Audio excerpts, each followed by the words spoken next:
Hi, my name is Axel Barrett and I'm the chief editor of bioplasticsnews.com.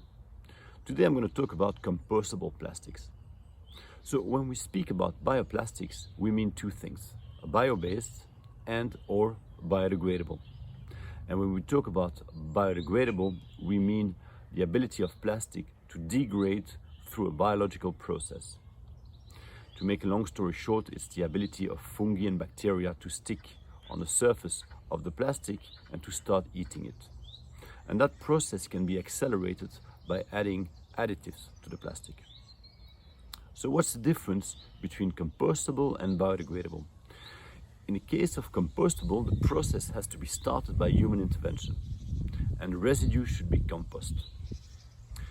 Theoretically speaking, both bio-based and fossil-based plastic could be compostable.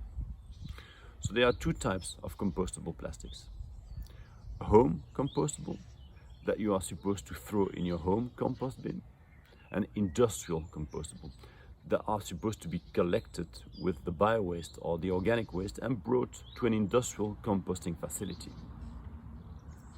Let's look at the legal framework. We have legislations and standards that sets an amount of criteria and conditions to be fulfilled before a plastic can be called compostable. So you have European standards and you have American standards, for instance. Let's look at the advantages. So the residue is compost, so which is good for the environment and good for the soil. In the case of home compostable plastics, it's almost a miracle solution, maybe too good to be true. In the case of industrial composting, well, we should compare it to other options. When we compare it to chemical recycling, there are two advantages. First of all, it's a less heavier industry. And I mean, you would rather have an industrial composting plant in your village than a chemical recycling plant. And secondly, industrial composting is already existing, which is not the case of chemical recycling. And when we compare industrial composting to recycling, and I'm talking about mechanical recycling, then there's one advantage. One of the biggest problems of mechanical recycling is contamination, especially in the case of food packaging. So usually they have to remove the food residue from the packaging to start the recycling process. Well, that wouldn't be the case for compostable packaging, because you could just compost the packaging and the food all together. So let's now look at the disadvantages of compostable plastic.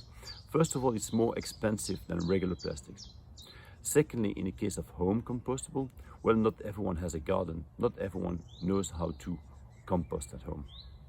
When we talk about industrial composting, well, in many countries, compostable plastics will not be collected with the bio-waste or the organic waste, so they won't make it to the industrial composting plant.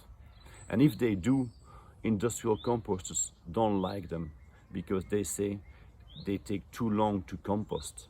And if they do compost, they don't improve the quality of the soil, they don't improve the quality of the compost, they don't have any nutrients in it. It's just water and CO2. And in some cases, there are still pieces of plastics left. So you see, it's complicated. There's a kind of mismatch between the legal reality and the field reality. Thank you for watching.